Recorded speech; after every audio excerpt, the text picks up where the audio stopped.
Yeah.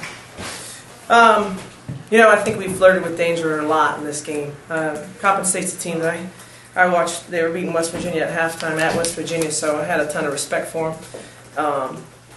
I think the lesson in the game is when Miami has focus and really sticks to the game plan, we're pretty good.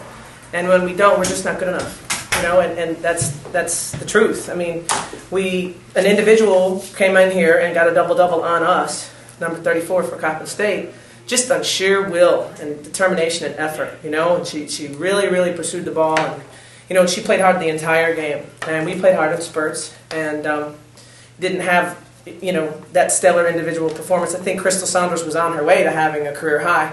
But, she came out at halftime. Her hip was a little tight, and the trainer was basically asking me to, have Crystal and Ray just limit them as much as possible. So when we got up 18, I thought we were safe, but we weren't, because we had a team that came onto our court and played a heck of a lot harder than we did. And so no lead was safe, and obviously we got that lesson learned. Very careless turnovers, and so when we're not focused and we're not really all in sync, we don't look so good. And then when we're focused and really smart and understand why we're doing what we're doing, I like a team. So that's where we're at right now in the growth process. And mixing up lineups, really felt like we had a void in leadership in there until Maria Brown stepped up. And that was great. That was the story of the game. That and the fact that Kiana Hayes took a charge. Those two things were phenomenal for us. And I thought Mo and Key down the stretch really played like veterans. And so we got some good stuff out of it. But, I wasn't really happy in the locker room just now. So, we got a lot to learn. Was a lot of that, we've talked about just how young this team is. Is that just part of the development process, that there will be games like this? Yeah, I just, I guess it's how dare you relax, Miami. Like, how dare you? We're not a top 10 team. We have been in the past, and I know Coach Blue has a ton of pride in the history of Miami and all that kind of stuff, but right now we got to be a lot more hungry and humble instead of, we relaxed on a team that was outplaying us to begin with, and that's youth, I guess, because the experience of not having lost a game like that, but we were pretty darn close to losing this ball game right there. And, if we can get this lesson in a win, then I feel fortunate as a coach. But, yeah, it's hard to understand how quickly a lead can evaporate, especially when you're that careless with the ball. So, if we do get that lesson out of it in a win, then, that's good for us.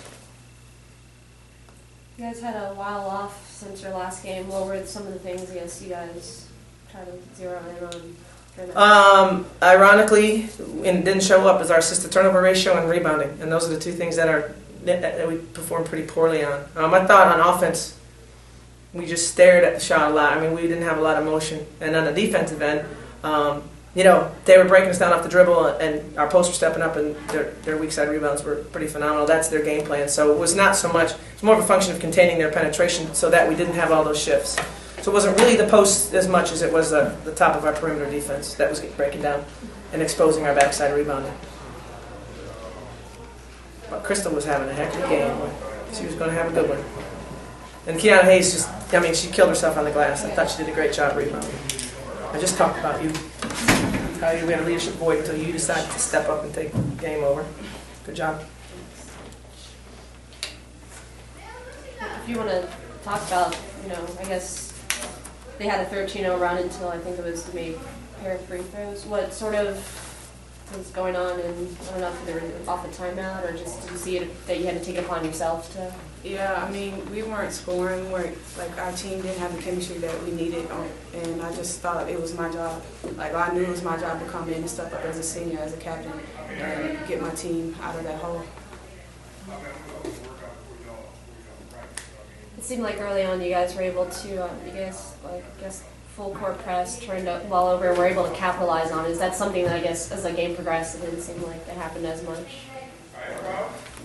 Repeat the question. Sorry, it just seems like early on when you guys did build up the lead a bit, you guys were capitalizing off the turnovers, easy buckets, and then it seems like you guys had a bit of cold shooting stretch. What was sort of, going on? Yeah, our presses are predicated on a made basket. So when we get in those stall outs where we don't put the ball in, that's when you see segments of us not pressing. It's hard to press on a miss. So I actually thought we had a couple of really crucial turnovers that saved us late in the game. Otherwise, they had the possession. We turned them over I think 2 or 3 times. That was really big. So.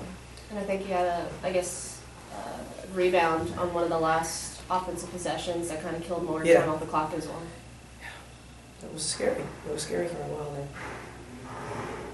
Any more questions, guys? Thanks for coming out. Appreciate it.